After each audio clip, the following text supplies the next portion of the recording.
Hi, this is Leo Locher and this is another video of the DIY Phoenix series.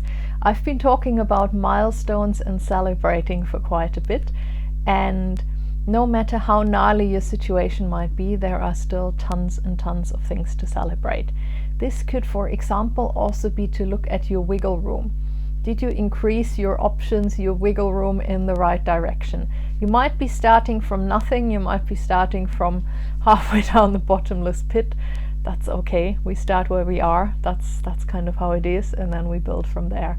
So wiggle room is a really good thing to track. So for example, you might be working your way out of a financial mess, and as you keep progressing and as you keep kind of working on this, your wiggle room will increase, and that's well worth celebrating. Obviously not in a way that then kind of destroys it again, obviously, but like seriously, celebrate. That's the key message.